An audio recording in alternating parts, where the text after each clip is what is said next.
आज हम BA part third paper first प्रमुख राजनीतिक विचारक या पश्चिम के राजनीतिक विचारक, जिसमें हम हॉब्स के बारे में अध्ययन करेंगे। हॉब्स का जो प्रमुख ग्रंथ लेवियाथन है वो 4 भागों में विभक्त है।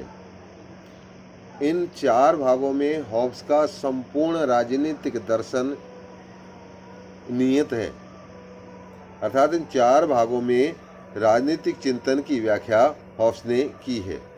आज हम हॉब्स के मानव स्वभाव के बारे में चर्चा करेंगे।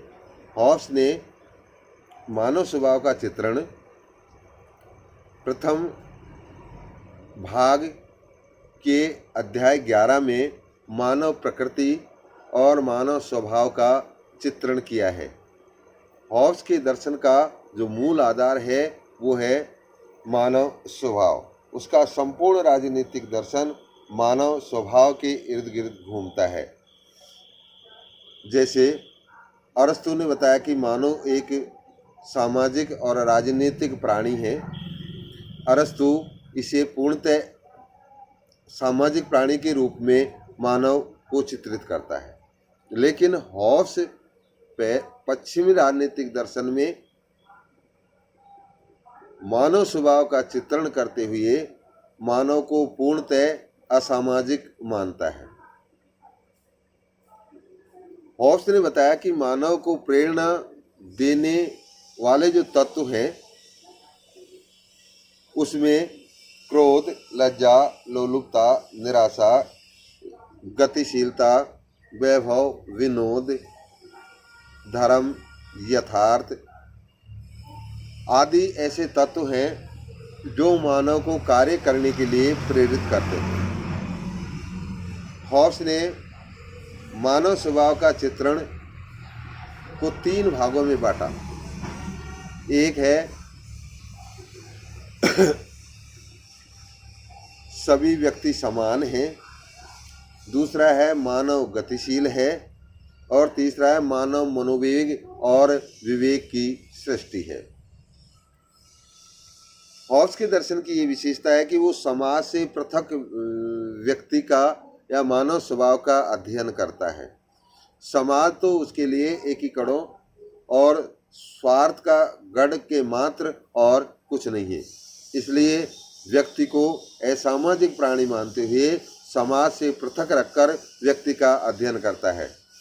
उसने सबसे पहली बात ये बताई कि सभी व्यक्ति समान हैं, शारीरिक एवं मानसिक दृष्टि से भी समान है।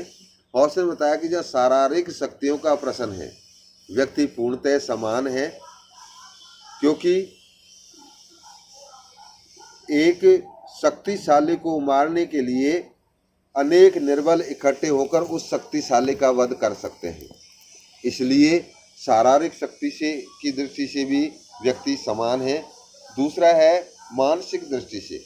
हॉब्स की मान्यता थी कि मानसिक दृष्टि से भी व्यक्ति समान है, क्योंकि बुद्धिमत्ता एक अनुभव है जो समय के अनुसार समान मात्रा में मिल जाती है।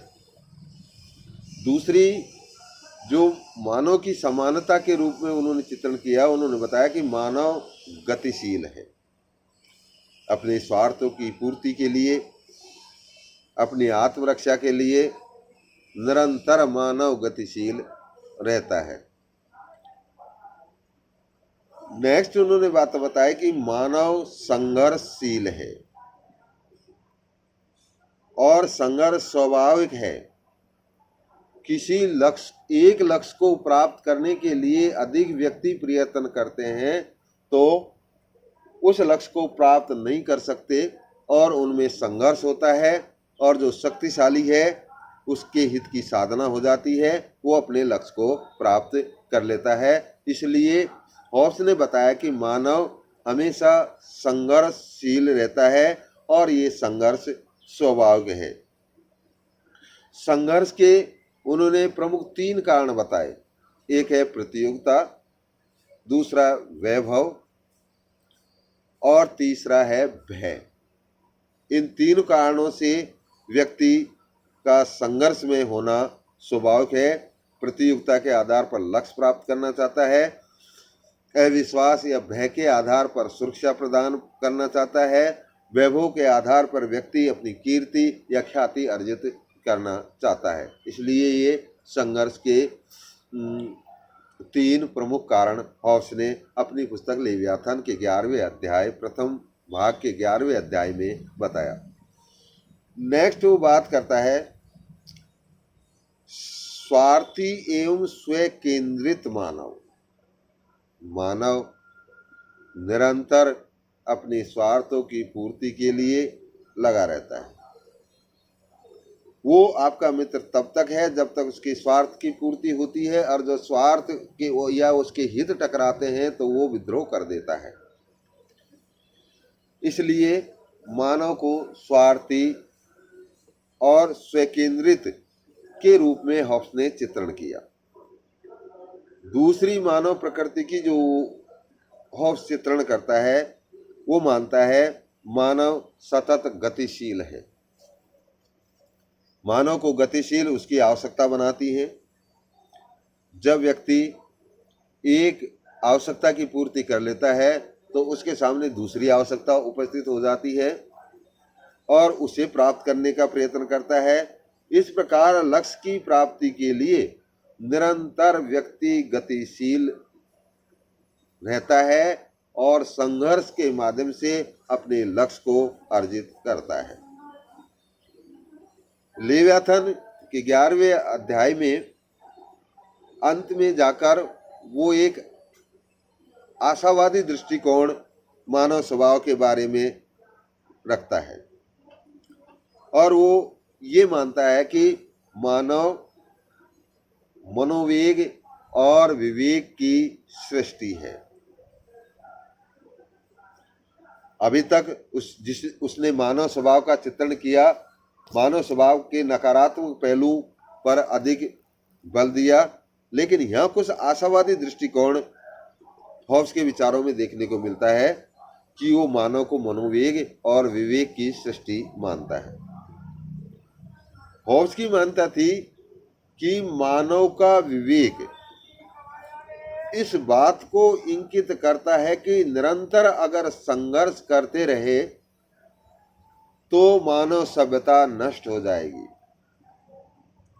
इसलिए व्यक्ति ने भय से छुटकारा पाने के लिए, वैभव की प्राप्ति के लिए, अनावश्यक प्रतियोगिता को समाप्त करने के लिए अपने मनोवेग और विवेक से ये सोचा कि राज्य की स्थापना होनी चाहिए, और उसने बाद में सामाजिक समझौते के माध्यम से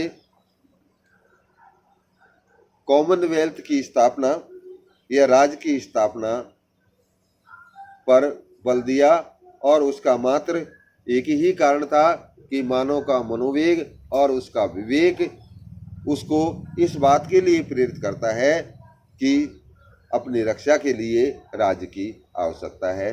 धन्यवाद।